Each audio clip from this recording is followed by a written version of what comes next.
Bonjour, je suis Paul Berthier, directeur de l'accueil jeune à Saint-Sébastien de Morsan, également informateur jeunesse et promeneur du net. Mes missions en tant que directeur de l'accueil jeune, c'est l'accompagnement sur le volet des loisirs pour des jeunes de 12 à 17 ans.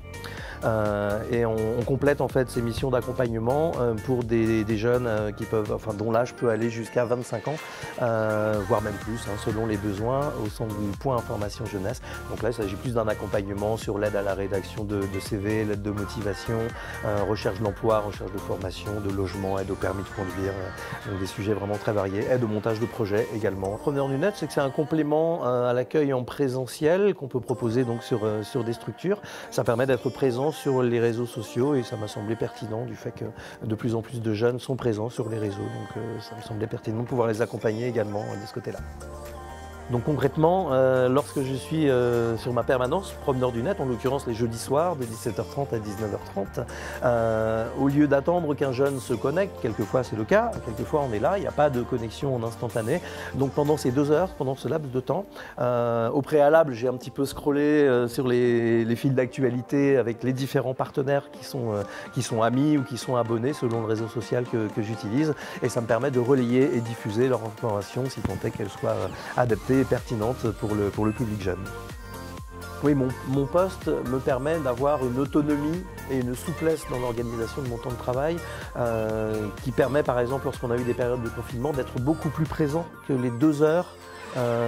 consacrées aux promeneurs du net. Normalement, pour chaque promeneur du net, c'est 2 heures par semaine au minimum. Et lors des périodes de confinement, en fait, je passais à 2 heures tous les jours, du lundi au vendredi, de 17h30 à 19h30 sur les réseaux sociaux. Alors c'est vraiment l'avantage du fait d'être promeneur du net, de pouvoir maintenir le lien lorsqu'on ne peut plus l'avoir en présentiel, lors de la crise sanitaire par exemple qu'on a connue, en espérant qu'on n'ait pas à nouveau un reconfinement prochain. Mais voilà, ça permet de s'adapter, et lorsqu'on n'a plus les rendez-vous en présentiel, on peut maintenir le lien avec les jeunes via les réseaux sociaux grâce au dispositif des promeneurs du net. J'ai suivi des formations par le CRIJ où on découvre des outils qu'on ne maîtrise pas forcément, qu'on apprend à utiliser. Voilà, moi j'étais utilisateur de Facebook, et petit à petit j'apprends par exemple à utiliser Instagram pour pouvoir diffuser également sur ce réseau social qui est quand même beaucoup fréquenté par les jeunes.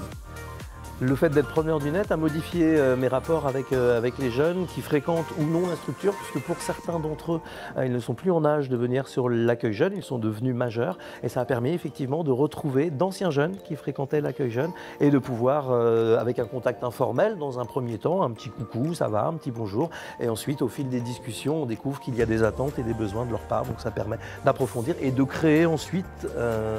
un nouveau lien en présentiel, puisqu'après on peut prendre rendez-vous et ils me rejoignent après sur le point information jeunesse. Alors depuis que je suis promeneur du net, il y a une énorme extension au niveau du travail du réseau. En fait, c'est la première chose que j'ai faite avant d'ouvrir le point information jeunesse, et via les réseaux sociaux, via le partage également des publications de ces partenaires. Il y a un réseau qui s'est construit en fait, et beaucoup d'actions en partenariat avec ces différents partenaires. J'ai une pensée particulière avec la mission locale par exemple, où ensuite il y a un partenariat qui nous amène à avoir des actions hors les murs en fait, avec des partenaires lorsqu'on se déplace sur le terrain pour aller à la rencontre des jeunes, ce qu'on appelle le fameux aller vers.